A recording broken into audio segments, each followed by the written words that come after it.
Halo teman-teman, jumpa lagi dengan aku, Linda. Kita lanjut ke bab 3 ya.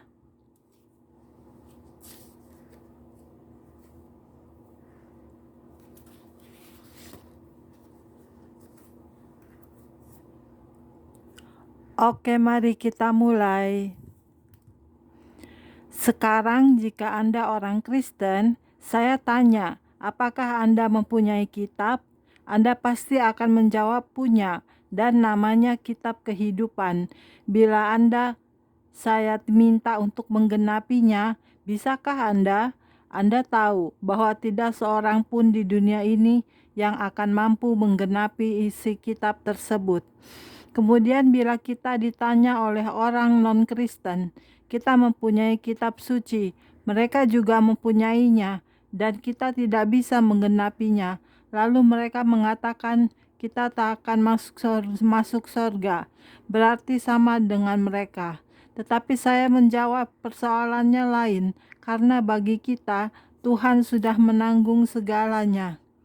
Dan di kitab suci mereka hal itu tidak ada, bahkan tidak ada tertulis, sudah ada yang membayar segala dosa dan kesalahan mereka dengan lunas. Tuhan sendiri sudah mengatakan, "Akulah jalan kebenaran dan hidup." Sementara kita yang tidak bisa menggenapi isi Alkitab harusnya dibuang, karena kita hanya bisa berhutang kepada Tuhan dan tidak bisa masuk sorga. Tetapi Yesus mengatakan kepada Bapa di sorga, manusia di bumi tidak bisa membayarnya, dan hanya Yesus, anak manusia, yang bisa melunasinya. Maka hutang kita sudah dibayar Yesus dan kita masuk sorga. Inilah yang membedakan kita dengan pengikut kitab suci lain. Di sorga ada semua kitab suci dalam agama apapun di bumi. Ini tertulis di Wahyu 20 ayat 12. Dan aku melihat orang-orang mati, besar dan kecil, berdiri di depan tahta itu. Lalu dibuka semua kitab, dan dibuka juga sebuah kitab lain, yaitu kitab kehidupan. Dan orang-orang mati dihakimi menurut perbuatan mereka berdasarkan apa yang ada tertulis di dalam kitab-kitab itu. Jelas bahwa itu merupakan kitab-kitab semua agama di bumi. Kepada mereka akan ditanyakan, apakah mereka sudah melaksanakan atau menggenapi semua isi kitab mereka. Jika belum, maka diminta memilih tempatnya sendiri-sendiri. Tetapi kepada Anda dan saya akan dibukakan sebuah kitab lain, yakni kitab kehidupan, dan orang-orang mati akan dihakimi menurut perbuatan mereka berdasarkan apa yang tertulis di dalam kitab-kitab itu. Maka maut menyerahkan orang-orang mati yang ada di dalamnya, dan mereka dihakimi masing-masing menurut perbuatannya. Lalu maut dan kerajaan maut itu dilemparkan ke dalam lautan api. Ini merupakan kematian kedua di lautan api, dan setiap orang yang tidak ditemukan namanya di dalam kitab kehidupan itu, ia juga akan dilemparkan ke dalam lautan api itu. Sekarang Anda sudah percaya kepada Yesus atau belum? Sudah tertulis di dalam kitab kehidupan atau belum? Jika sudah tertulis, bisa dihapus atau tidak. Bisa saja nama Anda terhapus. Makanya hati-hati. Jangan lalu Anda berkata sudah dibaptis dan sudah kepenuhan roh, tetapi Anda belum tentu masuk surga bila Anda tidak menjadi pelaku firman. Sebab tertulis di dalam Alkitab, jika Anda murtad, maka akan dicoret dari kitab kehidupan. Makanya Anda setiap hari harus peka terhadap dosa. Jika Anda peka dan menjadi suci, maka Anda pun akan peka dengan Yesus. Maka Anda tidak perlu khawatir lagi. Tenang saja, jalan bersama Yesus, membaca firman, lakukan hari demi hari dengan meminta tuntunan Roh Kudus, maka Anda akan dituntun untuk melewati keberhasilan demi keberhasilan dan dari kemuliaan menuju kemuliaan. Tidak perlu takut apapun dengan apa yang sedang Anda alami. Kemudian tahun 1986 ketika saya pelayanan di Surabaya, jantung saya kambuh lagi. Kali ini bukan kelumpuhan, namun jantung saya seperti diserang lagi. Sepertinya saya hanya sempat bernafas 3 kali dan langsung mati. Saya tahu jika saya sudah mati, karena saya sadar bahwa roh saya keluar dari tubuh saya. Kemudian roh saya berteriak kepada Tuhan, "Tuhan, saya pulang." Lalu langit terbuka dan cahaya sorga terang luar biasa. Saya melihat Tuhan Yesus duduk di atas tahta, luar biasa agungnya. Mendengar saya berteriak mau pulang, Yesus hanya tersenyum dan mengatakan, "Tugasmu belum selesai. Selesaikan dulu tugasmu. Nanti pada waktunya Aku yang akan menjemputmu, kamu menjemputmu sendiri."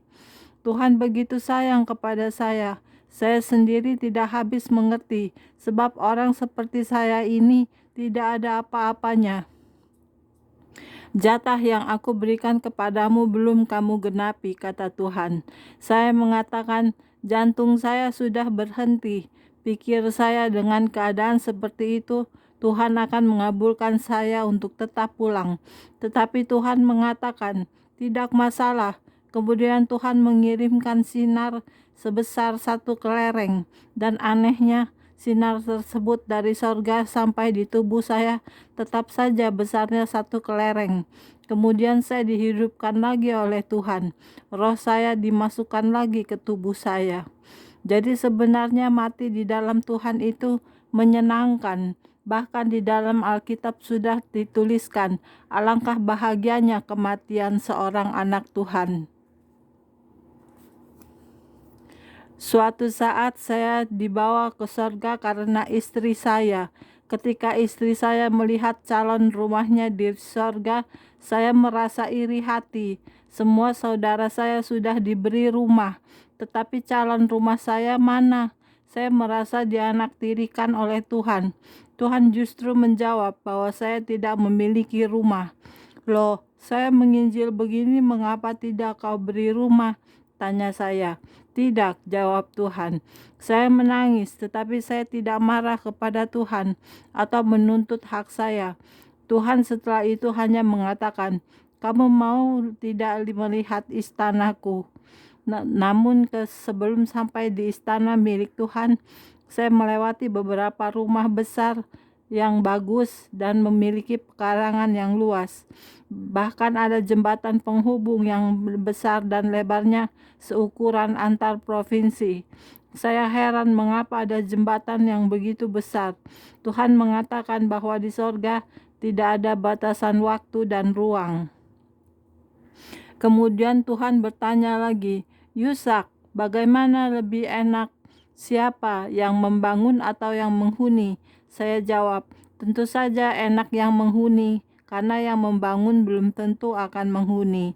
Ternyata kemudian Tuhan mengatakan bahwa saya tidak akan memiliki rumah sendiri di sorga, tetapi saya akan tinggal bersama Yesus di istananya, karena dikatakan oleh Tuhan, selama saya di dunia ini selalu mengatakan saya adalah hambanya, bagaikan seekor anjing.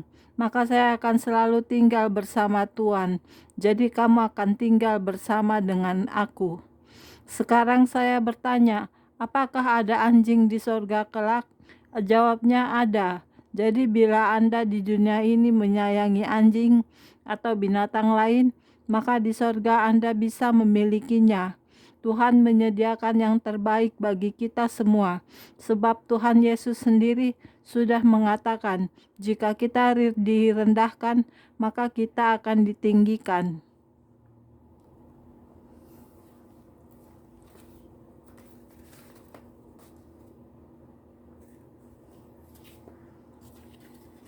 Oke, sekian dulu untuk hari ini videonya ya.